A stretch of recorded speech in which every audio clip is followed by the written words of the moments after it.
Kalau persoalan silaturahmi politik, saya kira tidak ada persoalan apapun.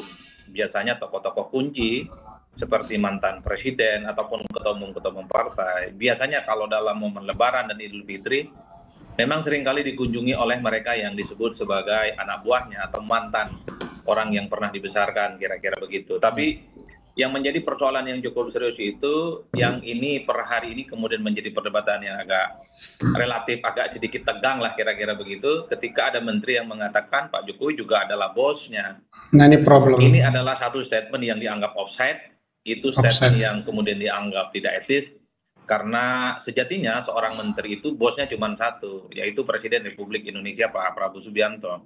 Jadi dalam konteks itulah sepertinya publik ini menunggu sebenarnya sikap resmi dari istana, terutama untuk menjaga kewibawaan di istana, bahwa para menterinya itu memang harus tegak lurus dan kepatuhannya itu kepada Presiden Republik Indonesia, bukan kepada yang lain.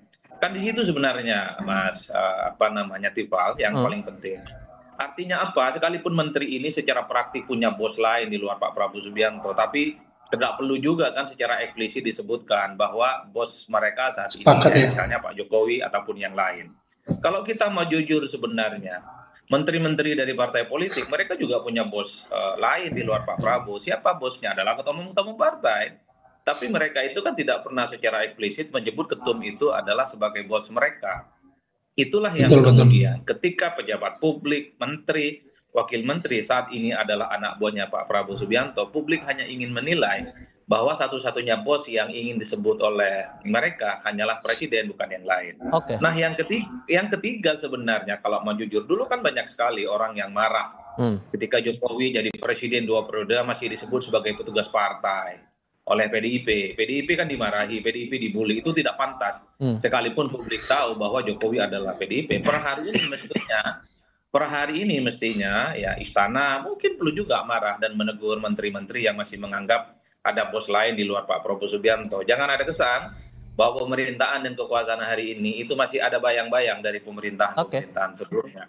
Ini yang saya kira sebut sebagai otoritas bahwa Presiden Republik Indonesia hari ini Pak Prabowo adalah one and only yang mendapatkan mandat, di mana para anak buahnya, menteri, wakil menteri, kepala badan adalah yang kemudian tegak lurus kepadanya. Mas Afan, pertama begini, kalau kemudian para menteri itu menghormati presiden-presiden sebelumnya, itu memang harus, itu yang diajarkan atau dicontohkan oleh Presiden Prabowo, bahwasannya kita harus menghormati kontribusi dan peran pemimpin-pemimpin sebelum kita semuanya, dan itu juga dilakukan dan dicontohkan oleh Pak Prabowo.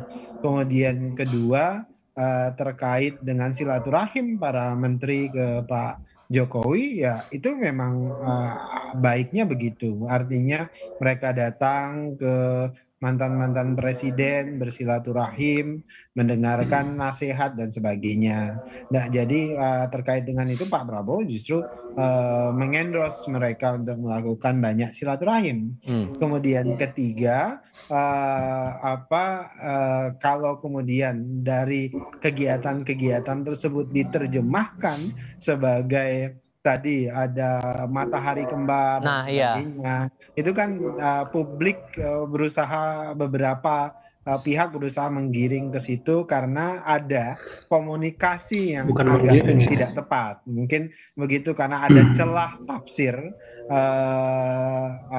terhadap statement para menteri. Itulah yang kemudian jadi tafsir yang bisa dikembangkan oleh Mas Adi dan kawan-kawan maupun publik. Kan tidak akan pernah ada matahari kembar, dan Pak Prabowo sepenuhnya adalah Presiden Republik Indonesia. Pak Prabowo tentu akan memimpin sepenuhnya. Jadi statement atau dugaan ada matahari kembar tidak tepat. Tapi memang yang harus diingatkan selalu kepada seluruh anggota kabinet Pak Prabowo, dan itu yang juga selalu diingatkan oleh Presiden, adalah perbaiki cara komunikasi.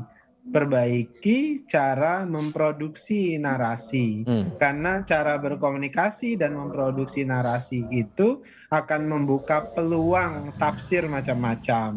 Nah, itu yang harus dihindarkan. Jadi kalaupun ada yang salah di silaturahim atau di pertemuan-pertemuan, itu tentu adalah cara menyampaikan komunikasinya. Jadi yang kemudian membuka tafsir macam-macam, memberikan kesempatan kepada Mas Hadi dan publik itu untuk memberikan tafsir yang kira-kira merugikan semua Pak Prabowo ataupun merugikan menteri-menteri bersangkutan. Nah, Mas Hadi, ya, saya kira Bang Dhanil cukup hati-hati statementnya. Padahal yang ditunggu publik adalah misalnya Gerindra marah, Istana marah. Tidak sepantasnya seorang menteri itu menyebut bos lain di luar Prabowo Subianto. Betul bahwa ada bos lain ya, tapi tidak secara eksplisit mestinya itu disebutkan. Itulah yang saya sebutkan sebenarnya, Mas Tifal. Saya kira menteri-menteri dari partai mereka masih menganggap ketum mereka itu adalah bos mereka, tapi kan tidak pernah diungkapkan sebagai sebuah bos. Artinya publik memahami kok kabinet hari ini, kabinet Merah Putih itu kan hampir separuh adalah Jokowismen. Semua orang tahu, tapi kan cukup hanya ditunjukkan dengan silaturahmi, gestur tubuh, ngobrol-ngobrol tanpa harus secara tegas misalnya disebutkan bahwa Pak Jokowi masih adalah bosnya. Inilah yang saya sebutkan, pejabat publik itu statement-statementnya memang harus hati-hati. Jangan sampai menimbulkan tafsir dan kegaduhan. Karena kalau mau jujur, politik kita itu kan soal persepsi. Politik itu kan soal tafsir. Dan per hari ini ketika ada dua menteri mengatakan masih ada bos lain di luar Pak Prabowo Subianto, wajar kalau kemudian istilah matahari kembar ini muncul. Per hari ini itu pun juga masih kuat. Artinya apa? Dikhawatirkan perspektif semacam ini akan mengalir kemana-mana. Bukan hanya soal matahari kembar, tapi bahwa kekuasaan hari ini, pemerintah hari ini itu tidak bisa dilepaskan dari anasir-anasir dari mantan-mantan presiden sebelumnya. Efeknya jangka pendek menengah panjangnya bakal gimana menurut Anda, Mas Hadi? Ini soal kewibawaan sebenarnya, kewibawaan istana, kewibawaan pemerintah dan kewibawaan presiden. Janganlah para pembantu mereka masih menganggap ada bos lain di luar pemerintah. Itulah yang saya sebutkan.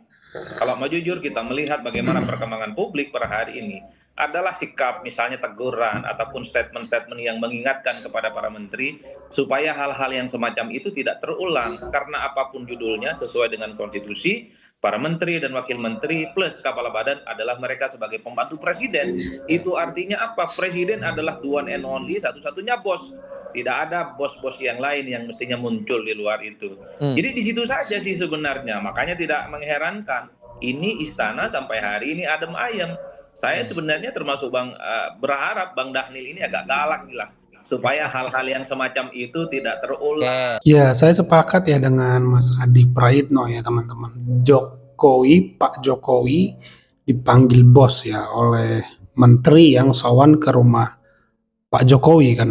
Nah ini kan menciptakan persepsi ya bahwa ada matahari kembar, apalagi ada banyak menteri yang memang sebelumnya orang dekat, bahkan menteri Pak Jokowi sendiri, sehingga masih disebut titipan, menteri titipan gitu. Jadi ada banyak diksi-diksi yang muncul karena persepsi bayang-bayang Pak Jokowi di pemerintahan Pak Prabowo, misalnya matahari kembar, ya menteri yang dititipkan di pemerintahan Pak Prabowo ya, sehingga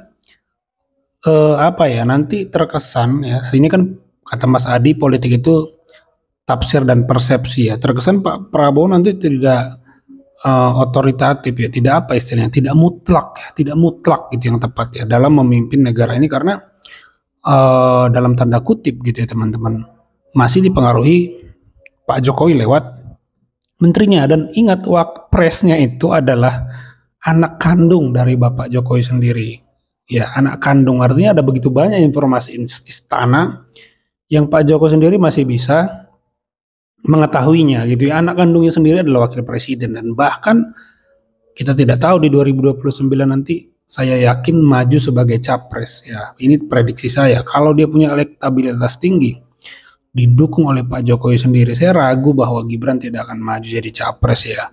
Karena saya yakin ada perbedaan dalam gaya kepemimpinan Pak Jokowi dan Pak Prabowo, dan tampak kok paradigma pembangunannya.